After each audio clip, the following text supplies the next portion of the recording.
Not gonna go tell a friend or a family member to grieve their divorce or whatever grief they're going through in the same way that I grieved it, and I'm not going to tell them to heal the way that I healed or am healing, because we're two different people. We do things different. I know what's in my heart. I know what my value system is. I know the things that I need to process my grief and to move forward. Thanks for coming back. Christine Brown Woolley is currently in the spotlight because she has a new book coming out soon, next month, to be exact. As the release date gets closer, there's been increasing talk about her past, especially involving Meri. The situation between Christine and Meri isn't easy to explain. It seems like Meri might have mixed feelings about the book. Maybe she's upset. Maybe she's supportive. It's not clear, but what we do know is that their history is full of tension. Meri was the first partner in the family. That gave her more influence and a parenting style very different from Christine's. Christine has talked about how Meri treated her poorly. She says Meri would mock her and not be kind. It's not hard to imagine how difficult that would be. Picture being a wife in a relationship where your partner keeps adding new wives and having more children, and you're expected to accept it all. That kind of pressure could cause anyone to act in ways they normally wouldn't. However, Christine has said she cut ties with Meri because of how Meri acted around her kids. She felt Meri crossed boundaries, even becoming aggressive towards some of them. Christine mentioned this briefly in the book Becoming Sister Wives. She explained that something happened that made her uncomfortable and led her to decide that Meri shouldn't be around her children anymore. Christine didn't trust her after that and didn't want her involved in parenting. Over the years, some of the kids have also spoken out. Peyton, Maddie, and McKelty have all shared their experiences.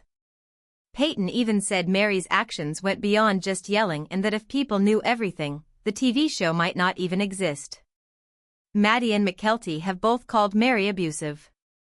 These are serious claims, but Meri has stayed mostly silent about them. Instead of addressing these accusations directly, Meri has created something called Worthy Up, where she tries to encourage people to grow and heal. She talks a lot about personal development and has even been inspired by motivational speakers like Mel Robbins.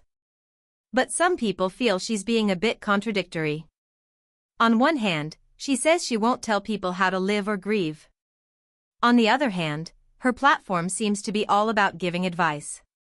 In one of her recent videos, though, Meri did admit that she used to be a strict parent. She didn't excuse her actions, but she said she now understands where they came from thanks to therapy.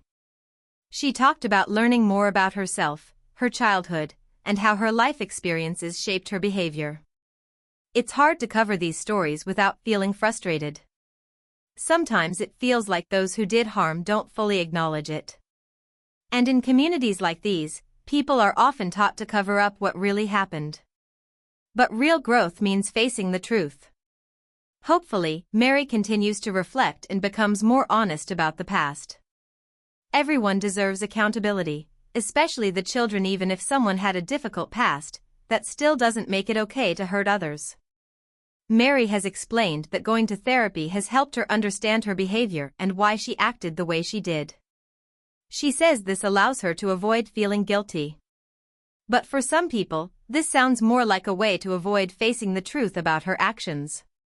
Admitting to doing harm, especially to kids, is hard. But pretending it didn't happen, or making excuses, doesn't make it right. There are many people who've been mistreated growing up. Some of them repeat the cycle, but others choose to break it. It's not uncommon for those who've hurt others to say things like, "I was treated worse," or "you're just too sensitive." This kind of response shifts blame and avoids real accountability. But no matter what someone went through in the past, choosing to. Meri may be worried about what Christine's book will reveal. Lately, she has been saying things like, "I don't tell people how to live," or "everyone grieves in their own way." While that sounds respectful, it's confusing because she runs a platform called Worthy Up where she offers advice on how to live better, think positively, and move forward. In one video, she said that everyone heals differently, and no one should force their way of healing onto someone else. That sounds fair. But it also seems like a contradiction, since she's been giving life advice for quite some time now. She's told people how to deal with loss, how to become stronger, and how to rebuild their lives. She wants to be seen as a mentor, a coach, someone people can look up to. That's not a bad thing on its own. Many people want to help others.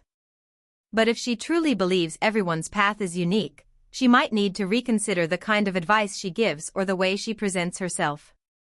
In reality, both Meri and Christine are trying to use their platforms to inspire others. Christine talks about self-worth and healing, and Meri promotes her Worthy Up movement. They may not admit it, but they still seem to be in competition. Both are sharing their stories to help others, but also to keep their audience engaged. There's also a financial side. These platforms help them earn money and stay relevant. That's understandable. They've been on a popular show, and now they're using that attention to build something new. But if Meri says she doesn't want to guide others or push her ideas onto anyone, then her actions should reflect that. There's a difference between offering support and claiming to have all the answers. It's okay to grow and share, but it should come with honesty, not mixed messages. Understand where they're coming from. When people grow up in strict environments where everything is controlled, what to wear, who to marry, what to think, it becomes second nature to follow rules. In those grow. Everyone makes mistakes, especially as parents. No one gets it completely right. But when children are hurt, it's important to take responsibility, not cover it up. Saying this happened to me isn't a reason to repeat the harm. Kids deserve better. They deserve a chance to grow up without the weight of their parents' pain. So if Meri wants people to see her as someone who has changed, she could start by being honest. Maybe even hire someone to help her handle it publicly. Let me know what you think in the comments. And if you liked this video, please hit the like button, follow for more content, and subscribe so you never miss an update. Your support truly means the world.